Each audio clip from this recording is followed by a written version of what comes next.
Oi meninas!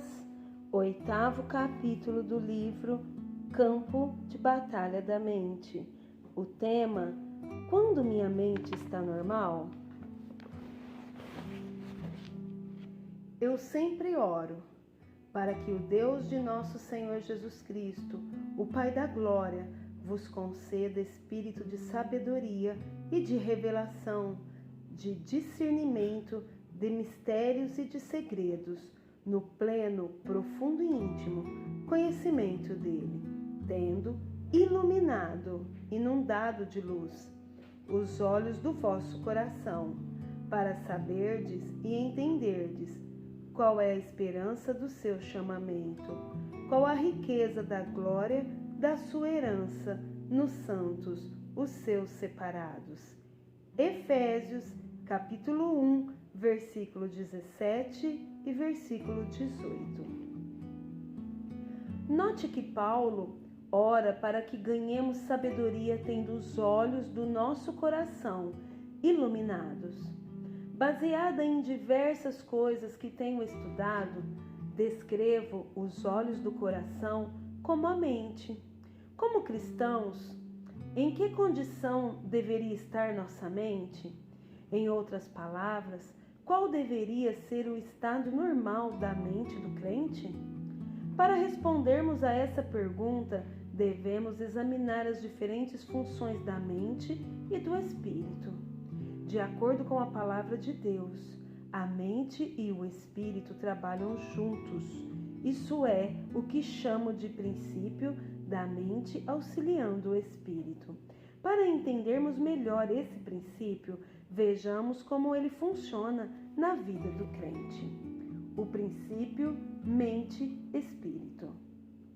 Porque qual dos homens sabe, conhece e entende as coisas que se passam nos pensamentos do homem, senão o próprio Espírito que nele está? Assim também as coisas de Deus, ninguém as conhece, sabe, compreende, senão o Espírito de Deus. 1 Coríntios, capítulo 2, versículo 11. Quando uma pessoa recebe a Cristo como seu Salvador pessoal, o Espírito Santo vem morar nela. A Bíblia nos ensina que o Espírito Santo conhece a mente de Deus. Da mesma maneira que apenas o próprio Espírito dentro de uma pessoa é o único que conhece seus pensamentos, o Espírito de Deus é o único que conhece a mente de Deus. Uma vez que o Espírito Santo habita em nós, e uma vez que ele conhece a mente de Deus, um dos seus propósitos é nos dar a conhecer a sabedoria e revelação de Deus. Essa sabedoria e essa revelação são concedidas ao nosso espírito e nosso espírito então ilumina os olhos do nosso coração, que é a mente. O Espírito Santo faz isso para que possamos entender em um nível prático o que está sendo ministrado a nós espiritualmente. Normal ou anormal? Como crentes, somos espirituais e somos também naturais. O natural nem sempre entende o espiritual, portanto, é vitalmente necessário que nossa mente seja iluminada no que diz respeito ao que está acontecendo em nosso espírito. O Espírito Santo deseja nos trazer essa iluminação, mas a mente frequentemente deixa de perceber o que o Espírito está tentando revelar, porque ela está muito ocupada. Uma mente muito ocupada é anormal. A mente é normal quando está em descanso, não vazia, mas em descanso.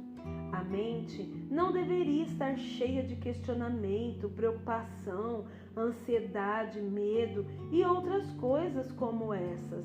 Ela deveria estar calma, quieta e serena. À medida que avançarmos nesta segunda parte do livro, você observará diversas condições anormais da mente e provavelmente as reconhecerá como condições frequentes da sua própria mente. É importante entender que a mente precisa ser mantida na condição normal, descrita nesse capítulo. Compare-a com as condições usuais da nossa mente e você verá por que frequentemente temos tão pouca revelação do Espírito Santo e por que muito frequentemente sentimos falta de sabedoria e revelação. Lembre-se, o Espírito Santo tenta iluminar a mente do crente. O Espírito Santo dá informação de Deus ao espírito da pessoa, e se o espírito e a mente estiverem se auxiliando mutuamente, então eles poderão andar em sabedoria e revelação. Mas se a sua mente estiver muito ocupada, ela perderá o que o Senhor está tentando revelar-lhe por meio do seu espírito. O sussurro tranquilo e suave. Disse-lhe Deus: sai e põe-te neste monte perante o Senhor. Eis que passava o Senhor, e um grande e forte vento fendia os montes e despedaçava as penhas diante do Senhor. Porém o Senhor não estava no vento. Depois do vento, um terremoto, mas o Senhor não estava no terremoto. Depois do terremoto, um fogo, mas o Senhor não estava no fogo. E depois do fogo, um cício tranquilo e suave. 1 Reis, capítulo 19, versículo 11 e 12. Por anos orei pedindo a Deus para me revelar coisas por meio do seu Espírito que vivia em mim. Eu sabia que esse pedido era bíblico. Eu confiava na palavra e me sentia segura de que deveria pedir e receber. Apesar disso, na maior parte do tempo sentia-me uma ignorante espiritual. Então, aprendi que não estava recebendo muito do que o Espírito Santo desejava me revelar, simplesmente porque minha mente estava tão frenética e ocupada que eu estava perdendo a informação que me estava sendo oferecida. Imagine duas pessoas juntas em uma sala, uma tentando cochichar um segredo para a outra. Se a sala estiver cheia de ruídos altos, embora a mensagem esteja sendo transmitida, aquela que está esperando pela informação secreta a perderá, simplesmente porque a sala está tão barulhenta que ela não pôde ouvir. A menos que ela esteja prestando muita atenção, ela pode até nem mesmo perceber que alguém esteja lhe falando. A comunicação entre o Espírito de Deus e o nosso espírito se dá dessa forma. Os modos do Espírito Santo são gentis. Na maioria das vezes ele fala conosco como fez com o profeta nesta passagem, em um cício tranquilo e suave. Portanto, é vital que aprendamos a nos manter em uma condição propícia para ouvir. O Espírito e a mente. Que farei, pois? Orarei com o Espírito, por meio do Espírito que está dentro de mim, mas também orarei inteligentemente, com a mente e com o entendimento. 1 Coríntios, capítulo 14, versículo 15. Talvez a melhor forma de entender este princípio da mente, auxiliando o Espírito, seja pensar sobre a oração. Nesse verso, o apóstolo Paulo disse que ele orava ambos com seu espírito e com sua mente. Entendo o que Paulo está dizendo porque faço a mesma coisa. Frequentemente oro no espírito, em língua desconhecida. Depois de ter orado assim por algum tempo, frequentemente alguma coisa virá à minha mente para orar em inglês, minha própria língua. Creio que desta forma a mente auxilia o espírito. Elas trabalham juntas para obter o conhecimento e a sabedoria de Deus para mim de uma forma que eu possa entender. Isso também funciona na outra direção. Há momentos em que quero orar, então me coloco à disposição de Deus para a oração. Se não há qualquer atividade em particular no meu espírito, simplesmente começo a orar na minha mente. Oro sobre os assuntos e situações a respeito dos quais tenho conhecimento. Algumas vezes, essas orações parecem muito superficiais. Não há nenhuma ajuda vinda do meu espírito. Pareço estar em luta. Então, continuo com alguma coisa da qual já tenho conhecimento. Continuo assim até que o Espírito Santo tome conta de mim a respeito de certos assuntos. Quando ele faz isso, então sei que atingi um ponto sobre o qual ele quer orar. Não apenas alguma coisa sobre o que estou orando. Dessa forma, minha mente e o meu espírito trabalham juntos, auxiliando um ao outro para o cumprimento da vontade de Deus. Línguas e interpretações. Pelo que o que fala em outra língua desconhecida deve orar para ter o poder, para que a possa interpretar e explicar o que ele diz. Porque se eu orar em outra língua desconhecida, o meu espírito, por meio do Espírito Santo que habita em mim, oro de fato, mas a minha mente fica infrutífera, não produz frutos, nem ajuda ninguém. 1 Coríntios, capítulo 14, versículo 13 e 14.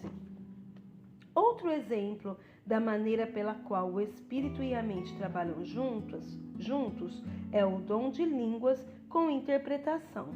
Quando falo em línguas, minha mente fica infrutífera até que Deus me dê, ou a outra pessoa, a compreensão do que estou dizendo. Então, minha mente se torna frutífera. Por favor, lembre-se de que os dons não são línguas e tradução.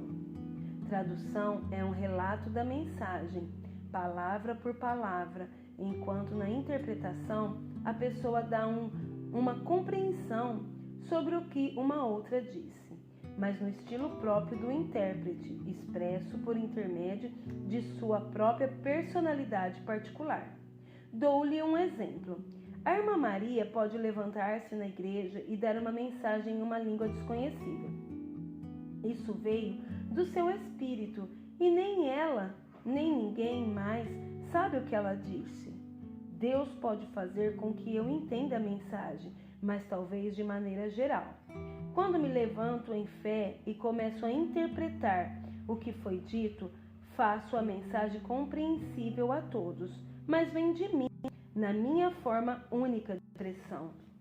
Orar no Espírito em uma língua desconhecida e interpretar essa língua desconhecida são formas maravilhosas para entender o princípio da mente auxiliando o Espírito.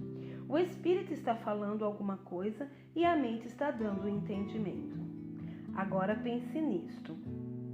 Se a irmã Maria falar em uma língua desconhecida e Deus estiver procurando alguém para trazer a interpretação, ele terá de me deixar de lado se a minha mente estiver em atividade benéfica ocupada por ele. Ainda que ele tenha de dar a interpretação, não sei. Quando eu era jovem na fé e estava aprendendo sobre os dons espirituais, orava quase exclusivamente em línguas. Depois de um tempo razoável, comecei a me sentir entediada com minha vida de oração. Quando conversei com o Senhor sobre isso, ele me fez saber que eu estava entediada, que não tinha compreensão daquilo sobre o que estava orando. Embora perceba que nem sempre tenho de entender o que estou dizendo, quando oro no Espírito, aprendi que esse tipo de oração está fora de equilíbrio e não é a mais frutífera se eu nunca tiver qualquer entendimento. Uma mente alerta e pacífica.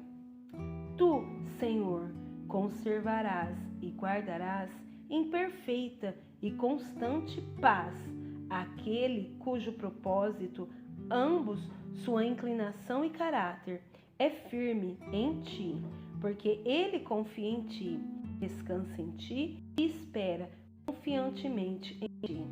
Isaías, capítulo 26, versículo 3. Espero que, por meio desses exemplos, você consiga ver prontamente que sua mente e seu espírito certamente trabalham juntos. Portanto, é da mais alta importância que sua mente seja mantida em uma condição normal. Caso contrário, ela não pode auxiliar o seu espírito. Satanás, com certeza, conhece esse fato, então ele ataca sua mente, deflagrando uma guerra contra você no campo de batalha da sua mente. Ele quer sobrecarregar e extenuar sua mente, enchendo-a com todo tipo de pensamentos errados, para que ela não esteja livre e disponível ao Espírito Santo, trabalhando por intermédio do seu próprio espírito humano. A mente deveria ser mantida em paz. Como nos diz o profeta Isaías, quando a mente está nas coisas certas, ela estará descansada. Ainda assim, a mente deveria estar alerta. Isso se torna impossível quando ela está carregada com coisas que ela nunca pretendeu carregar. Pense nisso. Quanto tempo sua mente está normal?